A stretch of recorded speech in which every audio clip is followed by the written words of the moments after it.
Are your patrols lonely? Do you want them to have a friend on their trip? This is your chance. What better friend is there than man's best friend? Chicken. No, I showed you a dog. Why would I show you a chicken? Did you know that hounds are in vanilla Arma 3? They are. And in this tutorial, we will take a look at how you can implement them in your own operation. Wait, didn't you already make a video about this? That might be something you're asking yourself now. And yes, I did make a video about this not too long ago. However, I made a mistake in that video. The consequence of which is that if this script is applied in multiplayer, you might get swarmed by a wave of dogs. So what was the mistake? I forgot that in multiplayer, the init field will be called on every machine and for every player who join in progress. This means that you will get one additional dog for every player in the mission, which can be very problematic. The code would be fine in a single player mission, but since my tutorials are aimed at multiplayer mission making, claiming that this is fine would be lying to you. Therefore, I have decided to remake this tutorial. This tutorial is divided into two parts. The first part of the scripting will focus on setting up dog spawning through custom composition and will spawn the dog as agent. This part will use the same code as before and the same setup, but mostly this part will be more gimmicky.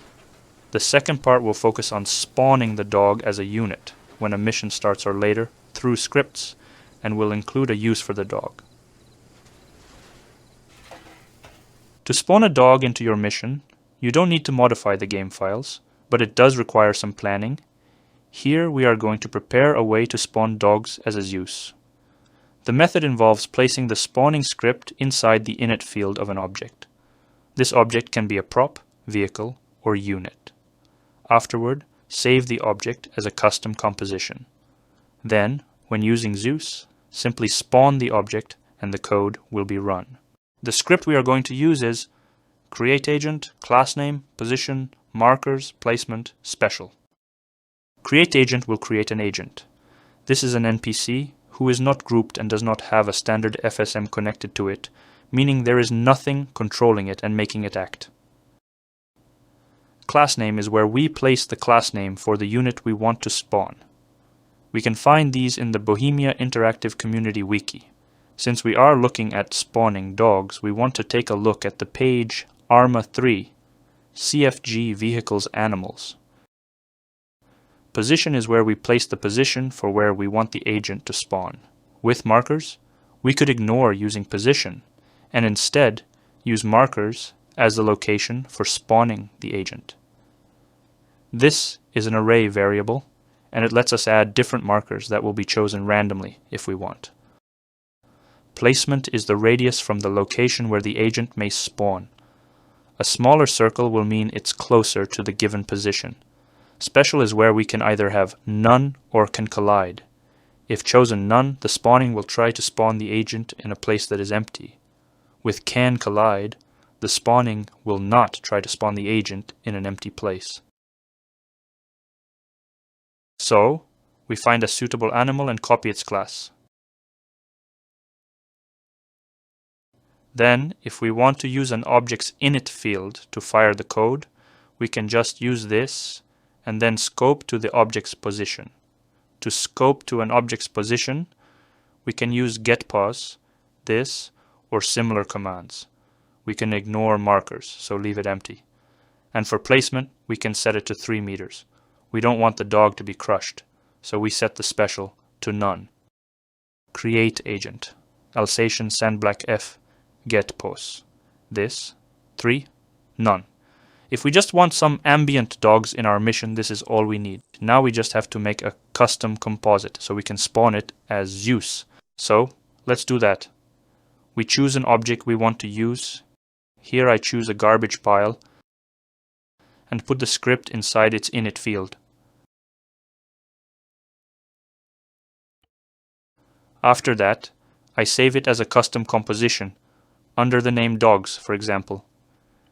Now, If I want to spawn a group of dogs inside my mission, I just spawn this composition and the dogs will be spawned. I can then remove the garbage if I choose to, but what if we want the dog to follow a soldier or a civilian?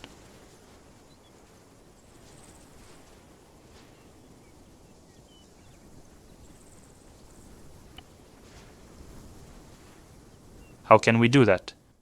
We can use the moveTo command. To do that, we need to be able to scope to the dog. We can either choose to make it a global or local variable. We're going for a local variable here. Then we set up the first script like this. _hound, createAgent, Alsatian randomF. Get pose ATL, this, 3, none. Now we can set up the command to look like this. _hound, moveTo. Get pose ATL, this. But the problem with this is that the unit moves, and this command is just a one-time command. We want it to repeat. We can solve that problem with a while do loop. _hound, this, spawn, params, _hound, _handler, while, sleep 5, alive _hound, do, _hound, moveTo, get post ATL, _handler. Now the command is going to be run every 5 seconds as long as the hound is alive. The problem is that the dog runs different animations and has an animal FSM that is taking control over it.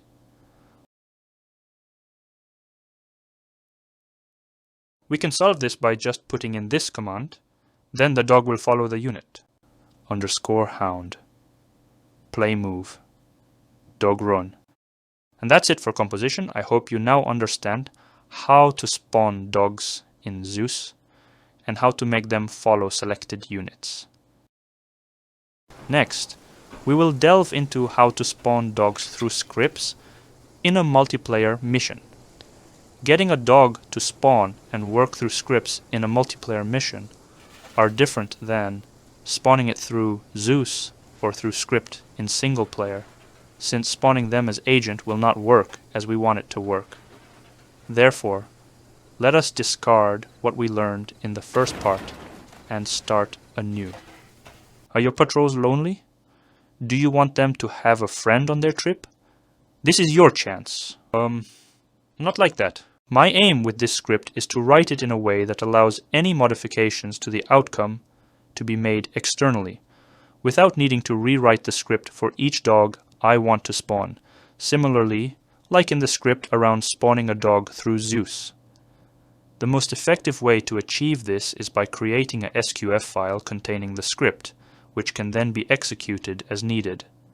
However, since this file might be called multiple times, it's more optimal to convert the script into a function. This way, the script file won't need to be compiled each time it's called, and therefore not wasting performance. Setting up a file as a function is easy. What you need is a description.xt file inside your mission folder. If you don't have one, create one. Open the file, and inside it, you need to have a class named CFG functions. Like the file, if you don't have one, create one. Inside the CFG functions class, create a new class. This will be the tag class. For this tutorial, let's call it dog.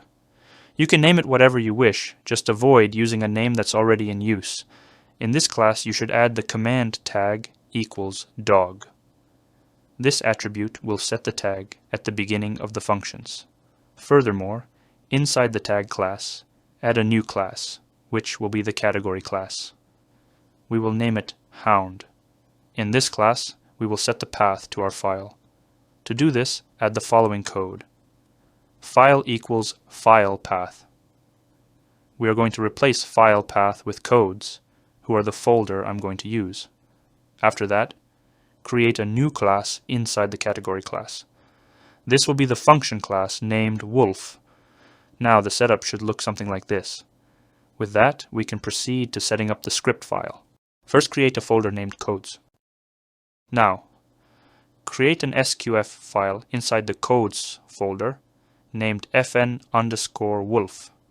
It's important to include the fn_ prefix before the name we selected for the function in the description file. And that's it for creating a function. Now to call a function, we can just do call tag_fnc_name. Since dog is the tag we chose and wolf is the name of the function, the code will be call dog_fnc_name. However, since there's nothing inside the file yet, nothing will happen when we launch a mission. But before we delve into that, let's take a final look at the call command, because we can add arguments to it. Instead of using the command like this, we can write it like this. Instead of arguments, we're going to insert the variable name of the unit that we want to assign a dog companion to. Let's name this unit handler_1. Now, the code will look like this. With this setup, we have the flexibility to spawn various dogs, each linked to different characters. To assign a dog to a different character, simply replace handler1 with handler2, handler3, and so on. Now let's fill out the script file. I will start the file with if not is server exitWith. What this does is, if the script is triggered on a device that is not a server, the script will close itself on that device. This is a safeguard against mass spawning, something that happened with the script from the previous dog tutorial. Since the player's own PC acts as a server when playing in single player or local mode, this will not prevent the code from executing in single player. Thus, it won't hinder a possible single player experience. Private_players equals all players minus entities headless client_f. The next part is an array of all players, excluding any possible headless clients. This is a local variable, so it can only be called within this script. I have set it as private to protect it from being overwritten. This is a list that can help us later. Private_handler_this select 0. This is another local variable, set to private to protect it from being overwritten. Handler refers to the unit that I inserted as an argument to the call the function. Since this is the first item in the list, it is assigned the number 0 in the sequence. Private_grp group_handler. Here, we define a local variable for the group that handler belongs to. This is mainly to simplify the script when referencing this group. Private_hound_grp create unit. Alsatian random f getPose atl_handler 5 none. If you've been paying close attention, you might have noticed that this code is similar to createAgent, using the same variables. However, there are some differences. Firstly, at the beginning, we scope to a group in order to create the unit. Unlike agents, units require groups. The second difference lies in the special parameter. This has some more variables to choose from, like form and cargo. The rest of the code remains the same, including the class, position, marker, and radius. To ensure we can reference the dog later in the script, we'll assign the variable name hound to the created unit. To prevent any issues with overwriting, we'll declare this variable as private. We could create a separate group for the hound, but having the hound in the handlers group allows it to follow the formation. This eliminates the need for additional scripting to manage its behavior, which was necessary with an agent. createUnit creates a unit, much like createAgent creates an agent. In this parameter, we can specify the class of the unit. We have already found the wanted class from CFG Vehicles Animals on the Bohemia Interactive Wiki. Position is where we place the position for where we want the unit to spawn. As with agents, we can ignore this if we use markers, and we can ignore markers if we use this. We want the unit to spawn close to the handler, so we use the getPoseATL command. Placement defines the radius around the location where the unit may spawn. A smaller radius means the unit will spawn closer to the specified position, while a larger radius allows for spawning in a bigger circle. We set this to 5, which should be close enough. Special is a parameter where we can choose from options like None, Can Collide, Cargo, and Form. Choosing None attempts to spawn the unit in an empty space. Can Collide does not prioritize empty spaces for spawning. Cargo tries to spawn the unit in an empty slot in one of the group's vehicles, and Form spawns the unit in formation. We opt for None to ensure our hound isn't crushed upon spawning, and now the dog is mostly ready to go. However, we want the dog to be more than just a passive entity. We want it to serve a purpose, right? We're going to implement a while do loop, but suspension is not allowed in this script we have made. To circumvent this, we need to set up a spawn command. However, the spawn command doesn't automatically recognize the local variables we've previously defined in the script file. Therefore, we need to reintroduce them as arguments within the spawn command. These variables include the hound, the handler, the group, and the list of all players. To ensure that the variables used within the spawn portion of the script are linked to the corresponding variables outside of it, we need a method to connect them. While we could use the _this select number approach as we did earlier, another method is to align them through the param list and the argument list. Notice it's not the names who connect them, it's the placement. The first item in the param list corresponds to the first item in the argument list, the second to the second, and so on. Now the variables are registered, and we can continue them down the script. Just before we begin the while do loop, we have a switch. This switch is designed to set the animation for the dogs to match the speed of the unit they are following. We've configured the switch to be true, acting as an if-then setup. In this arrangement, the switch will proceed downward and check each case. The first case that returns true will stop the switch and execute. If none of the first 3 cases return true, the switch will execute on the 4th case. playMove has a local effect, meaning the animation is visible only on the machine that executes the command. Since this script will be executed on the server, the animation won't be visible to everyone. To ensure that everyone can see the animation, we need to use remoteExec, which we have incorporated in this setup, instead of executing the playMove command like this. _hound playMove dogwalk, we execute it like this. _hound dogwalk remoteExec playMove 0. Here _hound will be the entity playing the animation. Dogwalk, dogrun, and dogsprint will be one of the animations played, based on the speed of the group. We are using the playMove command, and the number 0 indicates that we want everyone to receive this animation. Now that the dog is set to an animation, it will start to move around and should have a better chance of keeping up with the group at an appropriate speed. After the switch, we have set up a variable to save the speed mode of the group. This allows us to check if the group has changed modes, and consequently, to change the speed of the dog accordingly. With this, we can finally dive into the while do loop.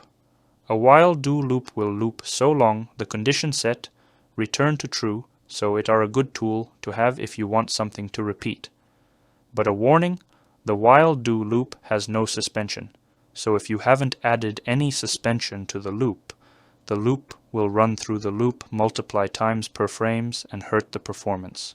So, it is advisable to add some suspension. This can be done with the command sleep or UI sleep. The condition we have set for this loop are that the hound is alive. That will say, so long the hound is alive, the loop is going to be run. The first thing we are doing in this loop are to set up a variable scoping to the closest player. To do that, we are using the function nearest position. This function will find the nearest object or position from a list to the given target. Underscore players are the list we are checking from, and underscore hound is the target, so underscore enemy will be the closest entity to the dog from this list. If you don't remember, Players were the first variable I did set up inside this script file. Told you it would come to use. This setup will only scope to players. So AI will be ignored and it will not check for sides. So if you want the dog to react to a specific side, both players and AI, you only need to tweak this list. After setting up the potential target, we run an if-then command. Here we check whether the speed mode remains the same as before. If it's not, a switch will be activated, containing the same code as the previous switch. This code ensures that the dog changes its animation to match the speed change. The previous switch, positioned outside the while do loop, would only be activated once. To determine if the speed has changed, we use the variable _speed, established right after the previous switch. If this variable does not match the speed mode of the group, the then command is activated. Within each case outcome, we assign a new value to the speed variable, setting _speed to match the group's speed mode. This is done to avoid changing the animation every time the loop runs, but only when the group's speed changes.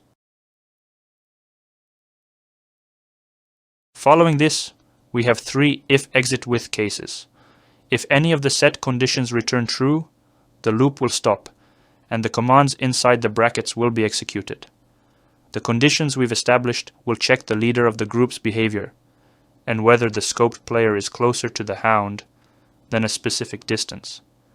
In the first case, we've set it up so that if the leader's behavior is safe, and the distance between the player and the hound is less than 50 meters, the exitWith will be triggered.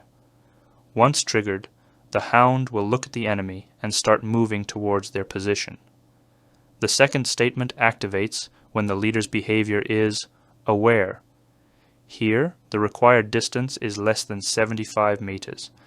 If this condition is met, the same commands as in the first case will be executed. The final statement among these 3 if-exitWith statements applies when the leader's behavior is combat. In this scenario, the necessary distance is less than 150 meters. The commands executed upon meeting this condition are the same as in the previous cases.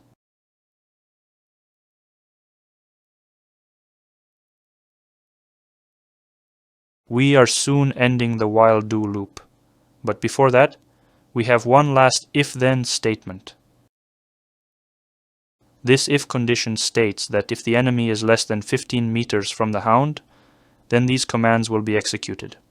The first command creates a waypoint for the hound's group using a local variable.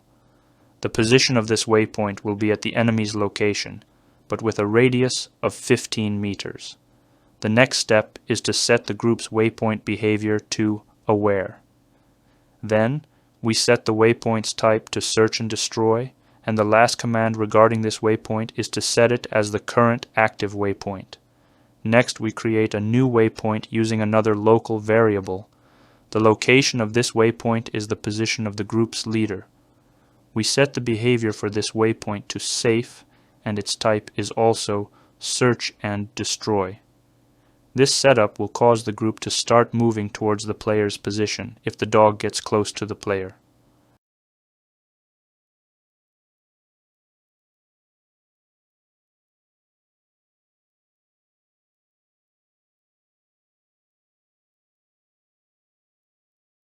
After all this code, we suspend this loop for 5 seconds, using the command sleep 5. Now if the dog dies, or one of the 3 if-exit with statements fire, the loop will stop.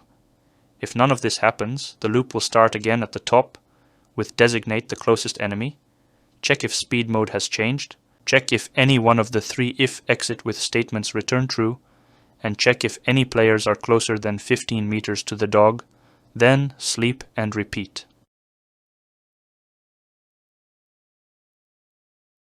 So if the loop exits, we have one local variable scoped to the leader of the group and 2 final if-then statements.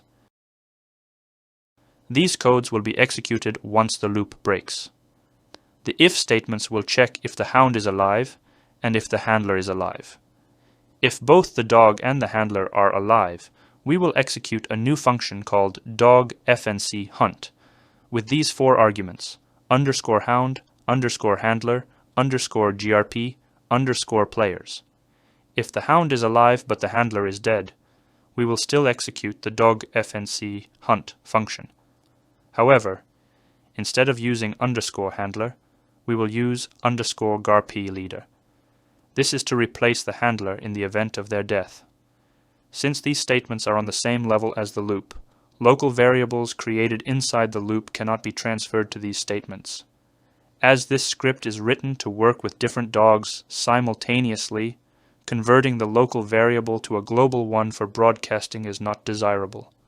Therefore, there might be a slight change in targeting in the next function. Wait, a next function? Are we not finished? No.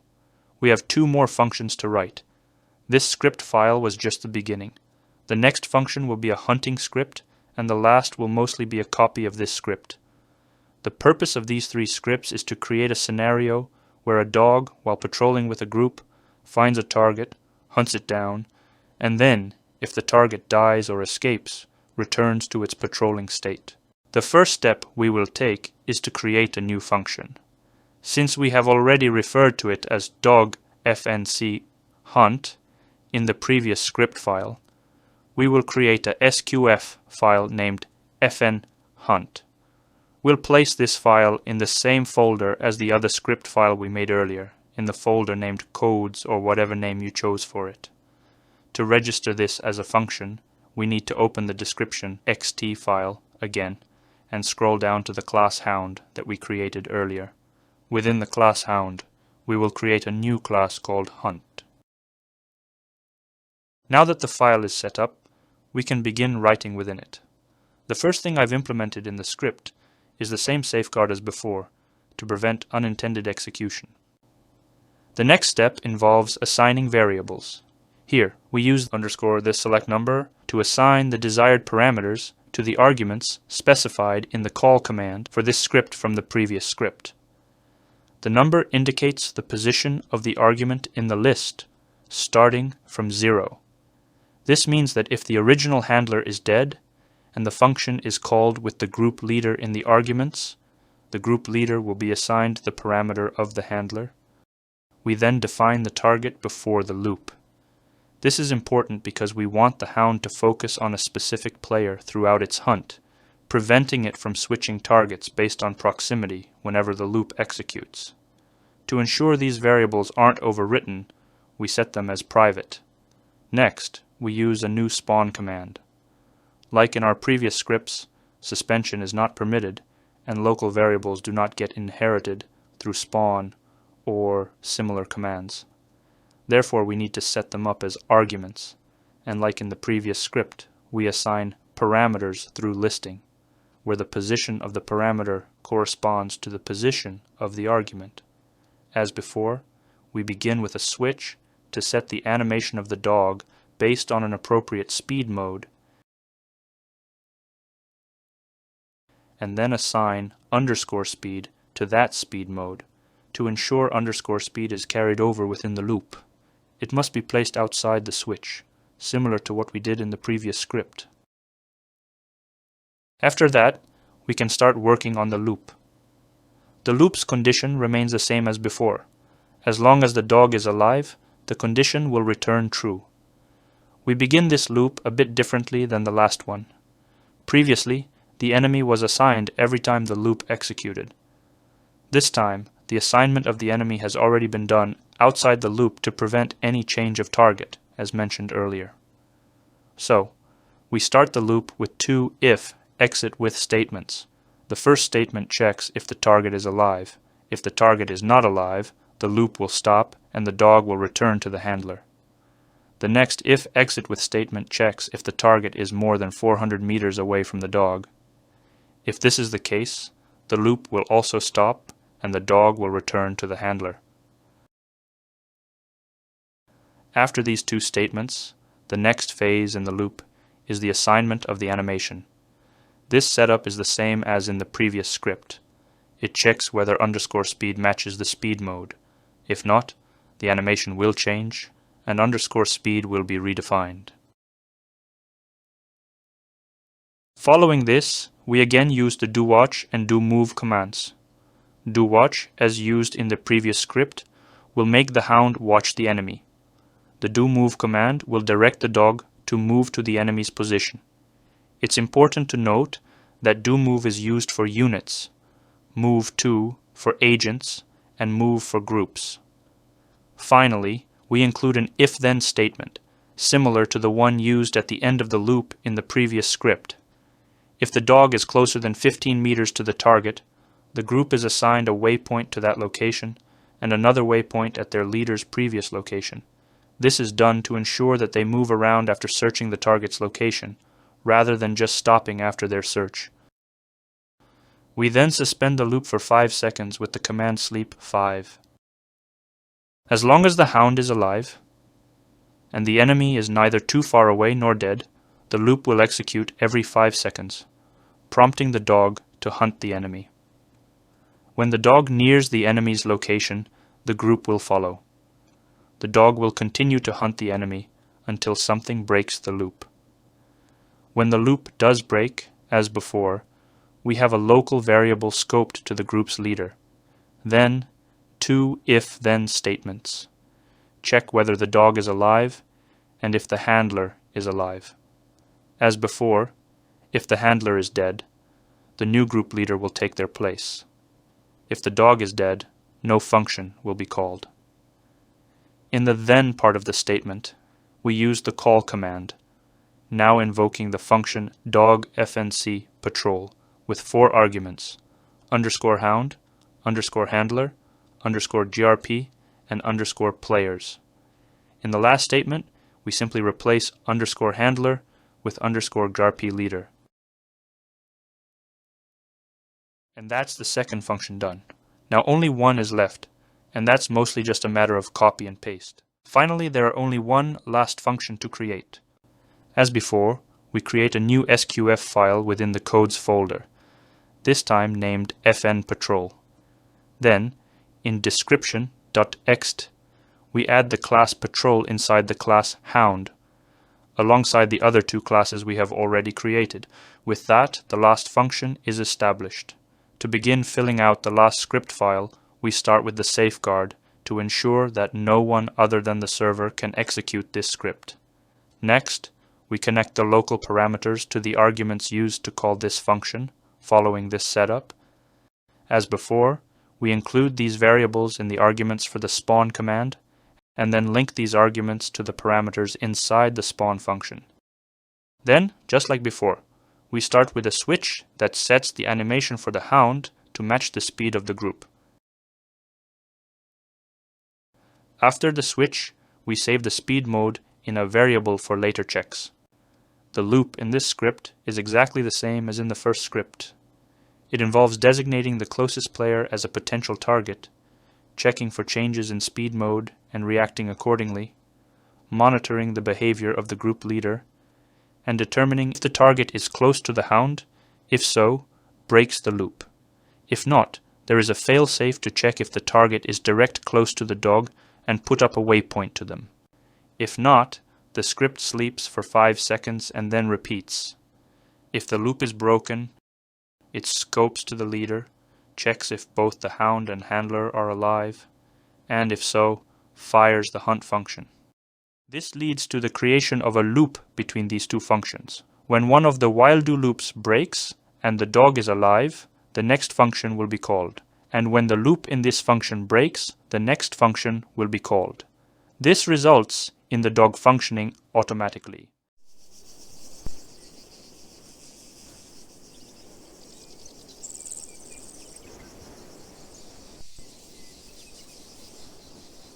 Move up! And that concludes our tutorial on spawning dogs in your Arma 3 missions, both as agents and units. I hope you now understand how to use functions, implement loops, utilize if-then statements, and work with switches. If you have questions or want more, feel free to leave a comment about it.